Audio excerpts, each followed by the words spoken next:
I feel like breakups are some of the best thing that can happen to a man, especially in the early days, right? Whether that's in high school, whether that's in college, post-college, you name it. Breakups really define, I believe, someone, because you don't get that level of energy and motivation and desire that you can just create out of thin air, especially if someone breaks up with you and you feel like you lost someone. And it might be painful. And this is where it's important you have a strong mental frame, because there's two ways you can handle a breakup. Yes, you're gonna have a ton of pain, you're gonna have hurt, you're gonna have this excess buildup of energy. And some guys just end up like stalking their ex's stories and sending messages and doing all this bullshit. Like I said earlier, withdraw attention and then get focused and obsessed with self-improvement. Put that excess attention into improving yourself. But yes, every time I've, a lot of the people have even joined my program was after a breakup and they had incredible transformations. Like when you get broken up with, there's this thing that happens. Some men, a lot of men in relationships, they become comfortable. Okay, they have their girlfriend. The girl they wanted. They have the girl they want. So they're like, okay, why do I have to work as hard? I already have her. When you're broken up with, there's this strong incentive to improve yourself so you can get back out on the field and attract a equal or higher mate. And so that incentive is what drives us. We're human beings, we respond to incentives. And so that can be a strong incentive. Whenever I had like a big breakup, I took that pain and that excess energy and I just end up skyrocketing my business every single time.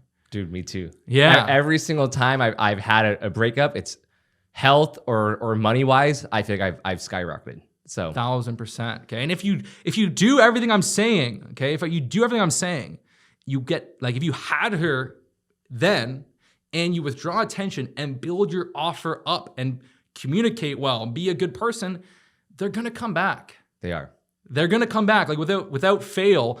But again, you just can't be the stalker type. You can't just be giving tons of attention. You can't be dissolving and wasting that energy. And women naturally are looking for like the best possible mate. They're looking for that hypergamy. And so if you just get so focused on improving yourself, they will want to be with you. Yep. As long as you're not doing any weird stuff and not like kind of like, as long as you treat them well and and there's all those good things are there, then they'll want to be with you. Yep. And I think just even like, you're in Miami as well, I'm in Miami. And I think just even seeing it, right? Like going to the clubs, you name it. For me, like the 1% of the male, the top 1%, they truly get 99% of the girls. And it's crazy, right? Because what you're talking about, it's pre-selection. It's they have social proof. They're confident, right? And sometimes what's crazy is like, it's not even the guy. In fact, most of the time, it's not even the guy that has the most money, right? In Miami, you see all these guys with tons of money, spending money on bottles. Not a single girl's at their table. Yeah. Yet it's the guy who he knows all the girls. He has good game. He carries himself well. He's in shape. He might be doing decent, but he has that confidence. He has that charisma. And that's really what's attracting the girls. That's why a lot of the nightclubs can be a massive famous the goose if you don't have it set up correctly.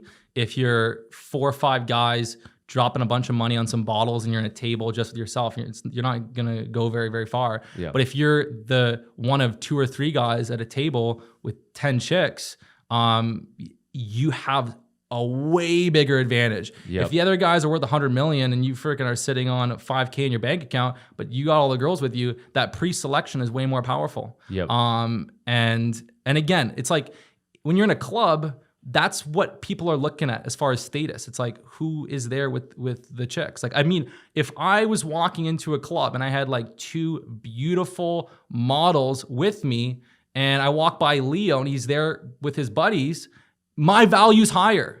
In that instant, my value is higher. I'm there with the 2 beautiful women at a nightclub, and so it's like that's sort of like the game in the nightclub. It's like it's a pre-selection game, not necessarily I'm 5 guys dropping 20, 30K on bottles and then looking at chicks and look. It's not the move. You have to kind of create a state of, and that could also, the lesson there is also like if you are a guy, like if you can have a couple female friends, that can be an advantage. In fact, even Mystery, one of the early kind of founders of Pickup, emphasized this.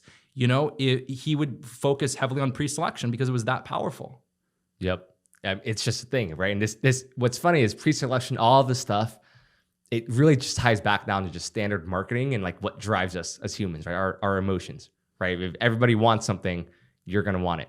Yeah, and there's a certain way to do the pre-selection correctly. Like if you're at a club, like if you don't want to be like like if you're hitting on every girl, that's not the move. You want to be chill back, a little bit like nice, but like kind of aloof and keep your attention kind of scattered. If you're just honed in on one girl, like it's not as powerful as if you're a little bit more like you have to learn how to use your attention. And a lot of the times when women become very attracted, it's not when they're in the midst of a conversation with you and you're giving them all this attention. It's when they're observing you. It's when they see you and they're like, frick, I want him. A lot of the times women are like, frig, like I really want, like I want him, I'm interested. It's when they're observing you and they're not even getting your attention. Then when they get it, it's that much more powerful. And so most guys, one of the mistakes they make is they start talking to a girl that they think is into them and they just talk until she's not interested. It's better to kind of chat a little bit, kind of get things on a little bit of a high note and then pull away. And then make her thinking, is he gonna talk to me? And then come back a little bit and then pull away and then chat here. And then that is way more powerful.